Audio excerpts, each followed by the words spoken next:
Жалғастырайық. Елде картоп бағасы түспей тұр. Келесі сауда орындарында кемі 400-500 теңгеден сатылып жатыр. Сапасы көңіл көншітпейтін әлеуметтік арзан картоп та әлі саудада бар. Бағасы мысалы Астанада 185 теңге. Қыстан бері қымбат көкөніс тізімінен шықпай қойған картоп бағасын тұрақтандыру үшін оны тауарлық биржа арқылы сату ұсынылады. Ол енді қандай тәсіл? Картоп өсірушілер мен жауапты министрлік бұған не дейді? Тілшіміз Гүлвира Сейтенованың сауда орындарын аралап, картопты кесіп қарап, сапасына көз жеткізіп келді. Ақтөбеде тұрақтандыру қорына салынған 4600 тонна картоптың қоймада 800 тоннасы қалды. Көкөніс әлеуметтік дүкендер мен супермаркеттерде екі түрлі баға 103 және 168 теңгеден сатылып жатыр.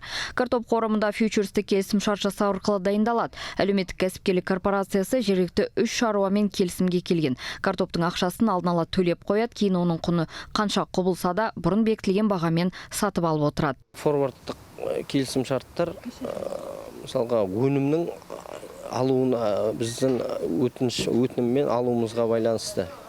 Егер біз үлкен көлемде келісімшарт жасап қоямыз, бағаның өсуіне қарай өнімді аламыз. Егер баға төмен болып, біз өнімді алмасақ, өнім сол тауар өндірушіде сақталай береді. Астанада олай емес. Картоп бағасын тұрақтандыру үшін мұнда кәсіпкерлерге арзан несие беру тетігі қолданылады. Картоп өсірушілер немесе ірі сауда желісіне ақша аударылады. Кәсіпкер картопты қайдан алса да өз еркі, тек әкімдік белгілеген бағада сатуы керек. Ол биыл 185 теңге. Әр өңірдің спецификасы бар ғой, мысалы Астананың өзіңіз білесіз, маңайында бұл жерде ауыл шаруашылығын дамыту қарастырылмаған. Біз мысалы көбінесе Павлодар, Ақмола, Қарағанды облысының тауар өндірушілеріне тәуелдіміз. Бізге дәл Астана қаласына несие беру ең тиімді бағдарлама. Ол тауар өндірушілерінде несін жабадық қажеттілігін, біздің де қажеттілігін. Екі жаққа да мысалы ол ең ыңғайлы бағдарлама.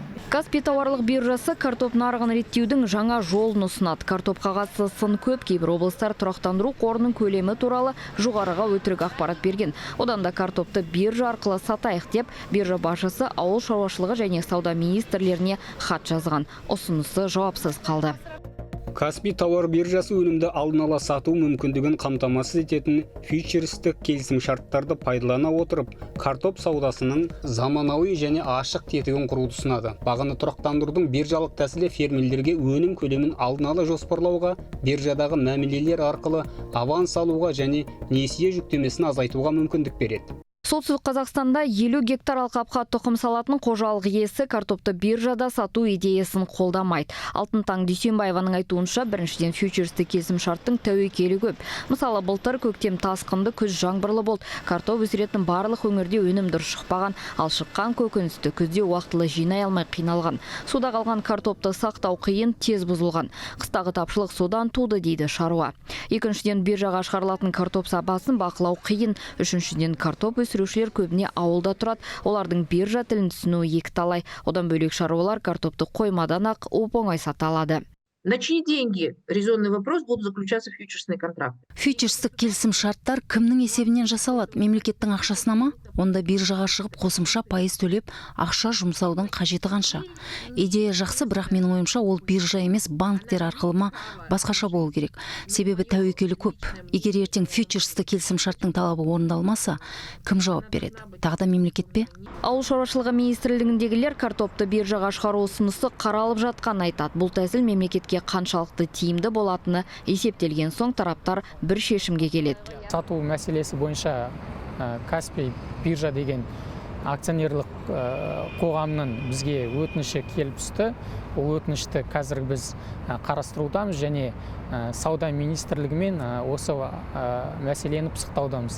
Әзірге министрлік қыста басталған қымбат картоп проблемасын шешу үшін үздіксіз тауар интервенциясын жасап, экспортқа тыйым салумен шектеліп отыр. Есесіне картоп елімізге Қытай, Мысыр мен Пәкістаннан жеткізіліп жатыр. Бұл картоптың сырты нашар көрінгенмен іші таза екен. Осындай арзан картоптың қорда 105 мың тоннасы бар. Ол осы айдың соңына дейін жетуі тиіс, ал оңтүстік өңірлерден жаңа піскен картоптың 216 мың тоннасы айдың соңына дейін тасыла бастайды. Оның бағасы қандай болатыны әзір белгісіз. Гүлвира Сейтенова, Сәбит Наурызбаев, 7-ші арна.